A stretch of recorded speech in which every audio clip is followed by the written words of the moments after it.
17 বছরের আন্তর্জাতিক ক্রিকেট ক্যারিয়ারের এই পর্যায়ে এসে নিত্য নতুন রেকর্ড গড়া আর ভাঙার মধ্য দিয়ে যাচ্ছেন বিশ্বসেরা অলরাউন্ডার সাকিব আল হাসান। এবার ব্যাটে বলের পারফরম্যান্স নয়, জাতীয় দলের হয়ে সবচেয়ে বেশি বয়সে দেশকে প্রতিনিধিত্ব করার রেকর্ড গড়লেন সাকিব, ভেঙে দিলেন মোহাম্মদ রফিকের রেকর্ড। শনিবার 21 সেপ্টেম্বর চেন্নাই টেস্টের তৃতীয় দিন সাকিব আল হাসান যখন খেলতে নামেন তখন তার বয়স 37 বছর 181 দিন। অন্যদিকে রফিক তার শেষ টেস্ট ম্যাচটি খেলেছিলেন 37 বছর 180 দিন বয়সে।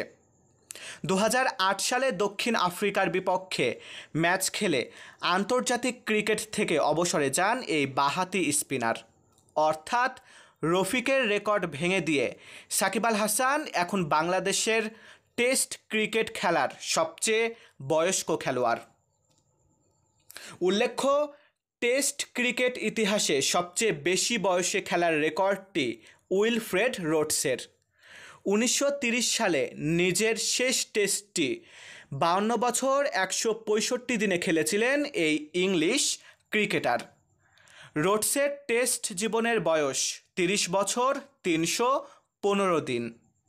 3 দশকের বেশি সময় ধরে টেস্ট খেলার দ্বিতীয় নজির ক্রিকেটে আর নেই। সবচেয়ে বেশি দিন টেস্ট খেলার কৃতিত্ব শুধুই তার।